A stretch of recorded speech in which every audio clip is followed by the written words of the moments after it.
Hello and welcome to the Run Testers. My name's Nick, and in this video we're going to be comparing the Nike Alphafly NEXT 2 and the Mizuno Wave Rebellion Pro.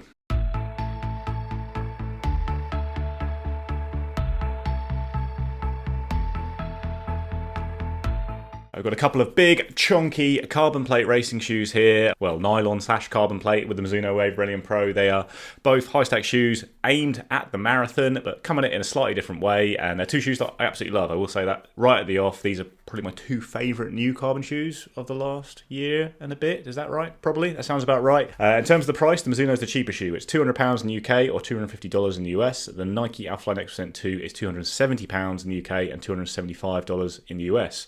Mizuno is the lighter shoe. It's 233 grams or 8.2 ounces in my UK size 9, whereas the Alphafly 2 is 247 grams or 8.7 ounces in the UK 9. Mizuno has a 6mm drop, whereas the Alphafly has an 8mm drop. The Alphafly has a structured atom knit 2.0 upper with quite a bit of reinforcement around the heel, and then of course in the midsole you've got ZoomX foam, which is Nike's PIBA foam with a full-length carbon plate, and then also some Air Zoom pods under the forefoot which return even more energy than the ZoomX foam according to Nike. You've got a big cutout on the bottom of the shoe, and Nike's classic carbon racer outsole with good forefoot coverage and then two strips at the back. Mizuno has a lightweight mesh upper with some internal straps to help secure the foot and a little bit of structure around the heel, but not as much as the Nike, I'd say. Midsole's got a lot going on. You've got two layers of Mizuno's PIBA foam, which is called Energy Light.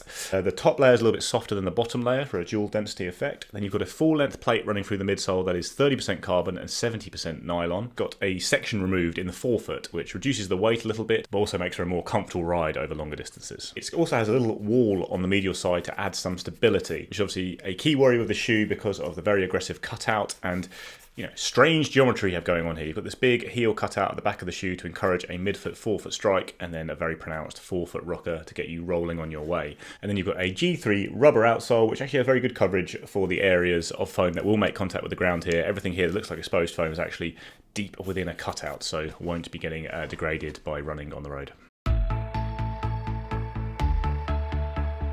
When it comes to the fit, the Alphafly fit me perfectly well, true to size. I had absolutely no issues at all with the shoe on sizing, and that's actually the case for the Mizuno as well, but it's definitely tighter around the forefoot than the Alphafly. It's a case here for going half a size up if you like a bit more room or you're big for your size. Like I'm slightly small for my size and have a narrow foot, so this worked well. I'd say it's a tighter fit than the Alphafly for sure, but I was happy true to size in both shoes. So like I said at the start of the video, these are my two favourite newish carbon racers, or the latest generation carbon racers. I used the Alphafly an awful lot last year. I've logged well over 200k in it. I've raced 5k, 10k, 5 miles in it, and I also did the Valencia Marathon in it, running 2:29 in December at the back end of last year.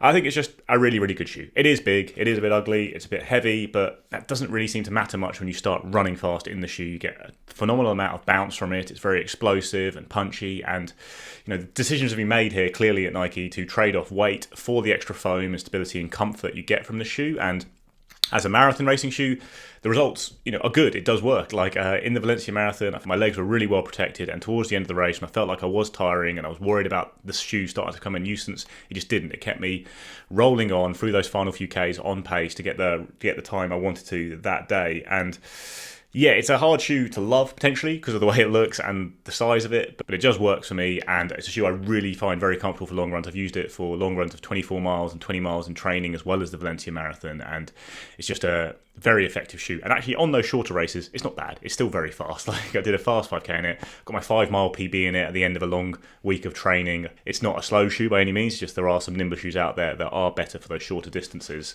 And I suppose one of them would be the Mizuno Wave Rebellion Pro. Now, this is billed as a marathon shoe as well. It's obviously got a huge stack of foam, but it's a lot lighter and nimbler and a little bit faster than the Alphafly for those short distances. I've been using the shoe a lot of late. I've done a couple of track sessions running mile reps. I did a 5k race in 15:59 the other week in it, and don't really have any concerns about its performance over those short distances. It does feel more reminiscent of the Alphafly 1 in that regard, in that it was a big shoe. It was reasonably heavy shoe compared to some of the more lightweight carbon shoes, but actually its performance over 5k was right up there. I wouldn't really say it's significantly worse than some of the other shoes out there, even if there are lighter, nimbler options. It's also really comfortable. I think that forefoot cutout makes a big difference for me, because I do heel strike and slap through quite hard on my forefoot when running fast, and I've not had any inkling of any discomfort with this shoe, and my longest run being about 23 23, 24k, most of which was quite hard running. So I do think it's going to be a very comfortable option for the marathon, and it's obviously quite a unique option with this heel cutout. Now, I have said, like I say, I am a heel striker. You get pushed more onto the midfoot with this shoe, but the ride works really well. It felt very natural, actually, for me running any distance at pace in this shoe, and it felt very comfortable. And I suppose there are some concerns there that over the course of a marathon, when you're really starting to get fatigued, if you're not a natural midfoot striker, you might not get the best out of the shoe. But it hasn't really happened. Like I said, when I've been tiring in races and reps, I've still felt like the shoe is helping me. I wouldn't really have any qualms about going for it in a marathon in this shoe, even if I would think probably the Alphafly would suit me better for that. Obviously, it's got a very aggressive heel bevel itself. It doesn't really amount to a cutout of this level, but lots of shoes are doing this now. I expect to see it more and more, like big aggressive heel bevels, heel cutouts even. But the Alphafly certainly helped me towards the end of the marathon. It felt like it was really helping me to stay in good shape and maintain a good rhythm all the way to the finish line. So it's a proven performer in that regard. There's still some doubts about the Mizuno, but if you're not a heel striker, I wouldn't have any doubts about it at all. But if you are, then maybe that could be a concern. But at the same time, I haven't really noticed any concerns on that front with it yet. Stability is more of a concern with this shoe. Like, I haven't really found it unstable. Like, I don't tend to have big problems on stability with shoes. This is a very aggressive cutout, and it is a high stack of foam. It's quite soft foam, and rounding a sharp corner in the 5k race I did twice, I had to make sure I landed in the right place, but it hasn't been something that's concerned me unduly compared to other carbon shoes out there. It's obviously best in a straight line. The Alphafly is a bit more stable, but it's still best in a straight line. It's still a big stack of shoe, and actually it's more just when you're trying to take a tight corner in the shoe, it just feels like a bit like a tanker. Then you maybe do start to notice the heft of it compared to other shoes out there, and you're still taking corners pretty slowly in the Alphafly, but it is a more stable shoe with a wider platform that can help on that front. But I didn't have massive concerns with Mizuno, even though it is a little bit wobbly and that cutout is obviously a little bit aggressive. So these are a couple of cracking shoes, very propulsive, bouncy, enjoyable shoes to run fast in. I think the Alphafly does sit a little bit more firmly in that marathon racing category. It's just that bit big and heavy for the shorter events. It's still going to be fast in those events. It's still got such a propulsive ride. You're going to be able to run very fast over short distances. If you're only buying one carbon racer, but your main focus is the marathon, you can get the Alphafly 2 knowing that you can do your other races in it very well, but it certainly really comes into its own in the marathon. It really protects the legs well. I think probably better than anything else on the market, and just means that you have the freshness and energy to push through those final few K, or at least hang on in those final few K. The Mizuno Wave Rebellion Pro is a more versatile carbon shoe. I think it's better for short distance events. It's better for short reps at the track and that kind of thing, just because it's lighter, nimbler, feels a bit more aggressive. At the same time, it's supremely comfortable as well. The design works really well. The geometry, while odd, doesn't seem that unnatural to me on the run, especially when you're running fast. Like, it's not really a great shoe for running slower in. The Alphafly is better for that, I would say that. But when you are engaged and going for it and pushing hard over reps or races of any distance, I think you're going to get a lot from the Mizuno Wave Rebellion Pro. It's a comfortable shoe and really very fun to run in, and it really does roll you forward very effectively when you hit the sweet spot of the landing zone on the shoe, and then it's not that awkward when you are tiring as a heel striker and worrying that it might start to feel a bit weird. It didn't really happen for me during my runs in it so far.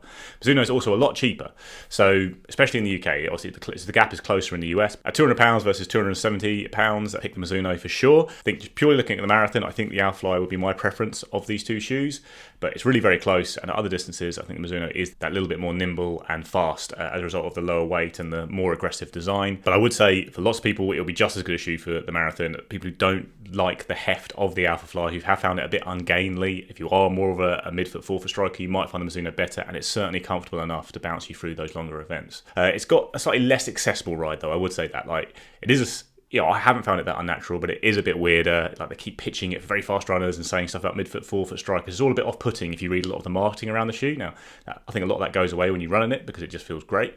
But at the same time, the Alphafly is a more accessible ride. I think it's going to work for more people. It's bigger, more stable, more cushioned, and rolls you through your foot stride very effectively, kind of wherever you're landing and how tired you are.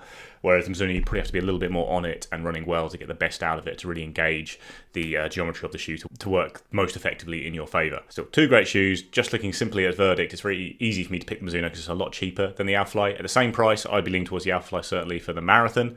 And then for shorter races, I think the Mizuno is just that touch quicker and competes better against things like the Vaporfly and the Metaspeed Sky and the other lighter weight carbon racers out there.